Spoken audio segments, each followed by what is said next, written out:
Assalamualaikum warahmatullahi wabarakatuh. Waalaikumsalam warahmatullahi wabarakatuh. Bagaimana kabarnya hari ini? Di sini Baik. Tadi perjalanan yang kemarin bagaimana? Apakah macet atau ada kendala lainnya? ada kendala macet tadi. Tapi aman ya? Iya, aman. Terus tadi kemarin naik apa? Naik motor. Naik motor. Naik motornya boncengan atau sendiri? Sendiri. Sendiri. Sebelumnya kita perkenalan dulu ya. Perkenalkan, nama saya Fitra Andini.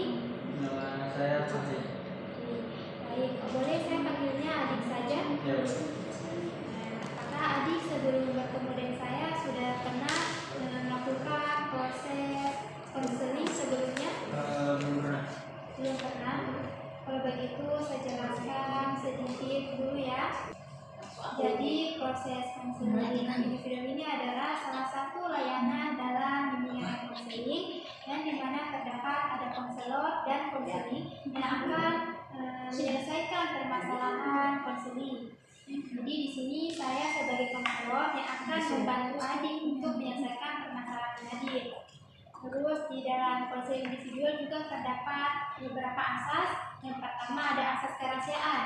Jadi adik tidak perlu takut atau khawatir akan privasinya adik akan saya bocorkan kemana-mana atau saya sebarluaskan, karena saya di sini sebagai konselor itu tidak diperbolehkan untuk menceritakan atau membocorkan privasi klien kita, konseling kita.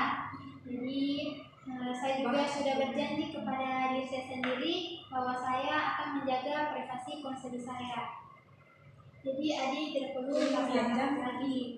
Kemudian ada namanya asas keterbukaan.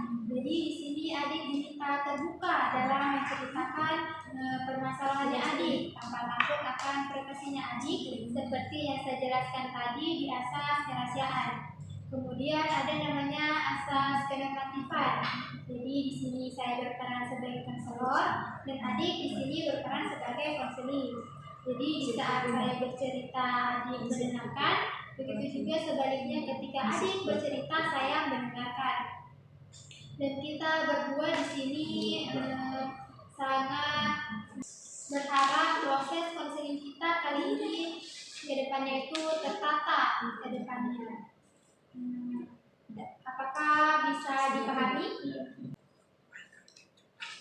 Bolehkah adik menceritakan sedikit tentang diri adik, hobinya apa, makanan kesukaannya apa?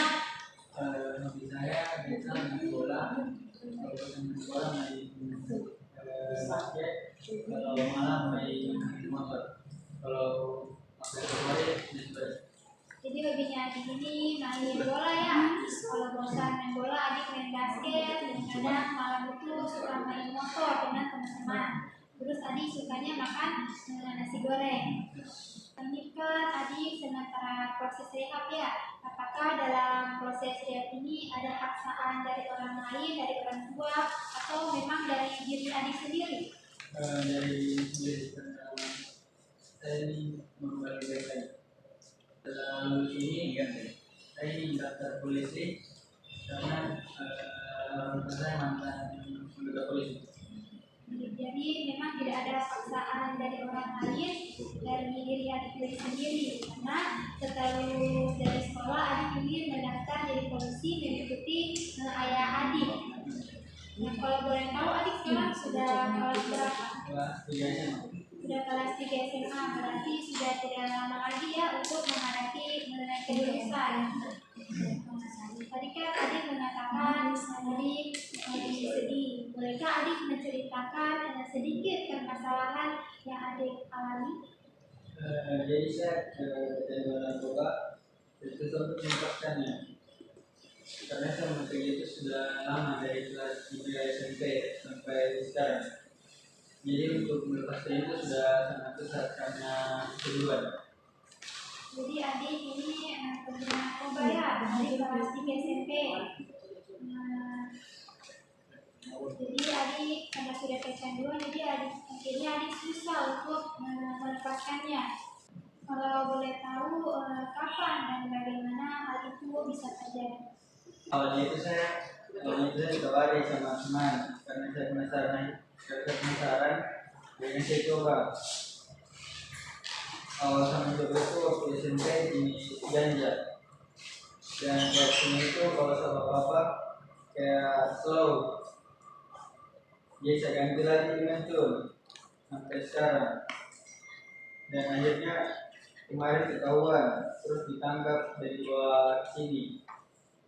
Dan sebelum ditangkap saya sempat lari, tapi teman-teman saya ini karena sudah apply jadi tidak sempat untuk lari. Jadi pertama awal adik coba itu di ganja dulu ya, karena merasa setiap beraktivitas itu pergerakan adik selalu slow, jadi adik ganti jadi cun sampai sekarang. Terus kemarin sebelum penangkapan memang adik sempat melarikan diri, tapi pada akhirnya tertangkap juga. Apakah orang tua adik mengetahui hal ini? Ya, mereka mengetahui, dan guru saya mendatangi orang tua saya dan menceritakan tentang hal ini. Ada satu itu saya dimarah oleh kedua orang tua saya.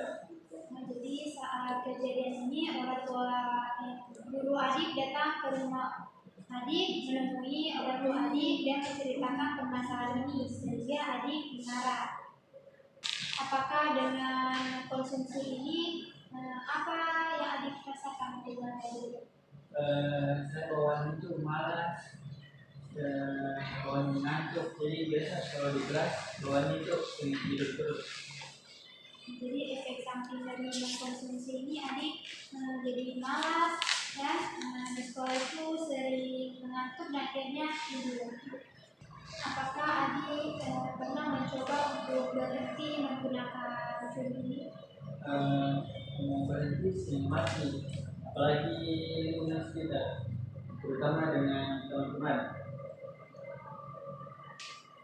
Jadi saya nggak ngerti ya, karena lingkungan adik, apalagi teman-teman adik selalu mempengaruhi adik. Jadi adik susah untuk berubah. Pastinya ada penyebab sehingga adik mengkonsumsi ini. Mungkin dari gejala fisik atau mental yang adik alami, boleh diceritakan? Awalnya saya cuma ikut-ikutan, lama-lama saya kecanduan. Jadi awalnya itu hanya ikut-ikut teman saja, dan pada akhirnya kecanduan sampai sekarang. Apakah ada proses support system dalam proses pembelian ini? Ya, orang tua saya ingin saya sembuh dan tidak ingin memakainya lagi. Jadi orang tua adik sangat support ya dalam proses pembelian ini agar adik bisa terhindar dari penggunaan itu lagi dan tidak mengkonsumsinya lagi. Terus setelah ini bagaimana hubungan adik dengan orang tua? Hubungannya baik-baik saja. Apakah ada gejala fisik yang adik rasakan setelah mengkonsumsinya ini? Setelah berhenti mengkonsumsinya ini, artinya berbeda ya sebelum dengan setelah berhenti.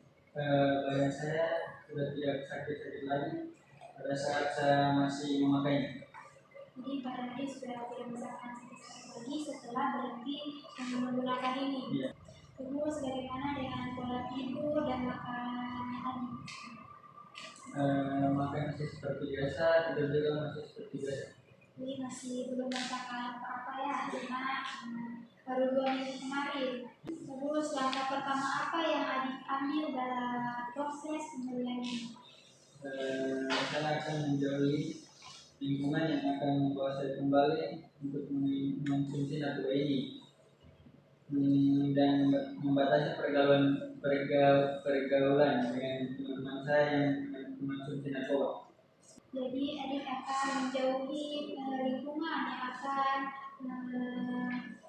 membuat adik untuk mencoba lagi, dan adik akan membatasi pergaulan sama teman-teman adik yang sedang masih mengkonsumsinya. Boleh adik bayangkan sambil bercerita kehidupan seperti apa yang adik inginkan setelah sembuh dari krisis?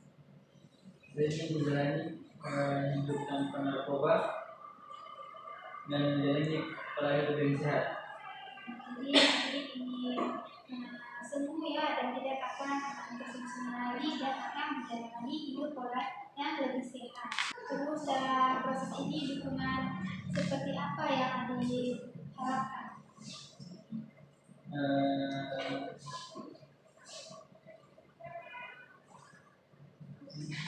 Dukungan dari kedua orang tua. Dukungan dari kedua orang tua ya. Baik, saya menanya cerita dari adik tadi. Jadi adik ini mengkonsumsi narkoba itu sudah lumayan lama ya, sudah ada sekitar 4 tahunan, karena dari kelas 3 SMP sampai sekarang. Dan pertama konsumsinya itu jenis ganja dulu, setelah itu berganti jadi cur. Terus sempat tadi kemarin ketangkap, tapi saat penangkapan itu adik sempat melarikan diri dan pada akhirnya adik ketangkap juga dan dibawa kemari. Dan setelah habis penangkapan itu guru-guru adik mendatangi rumah adik untuk membicarakan kepada kedua orang tua adik mengenai hal ini. Dan pada akhirnya adik dimarah sama kedua orang tua adik. Terus adik juga sudah berusaha untuk tidak mengkonsumsinya lagi, tetapi memang lingkungan adik saat ini sangat mempengaruhi, apalagi lingkungan teman-teman adik yang sementara menggunakannya. Jadi adik kesulitan untuk melepaskannya. Itu sampai sini, apakah ada yang adik ingin tanyakan? Jika saya memakai narkoba lagi, apa yang harus saya lakukan? Baik. Nah, seperti adik bilang tadi, dengan menghindari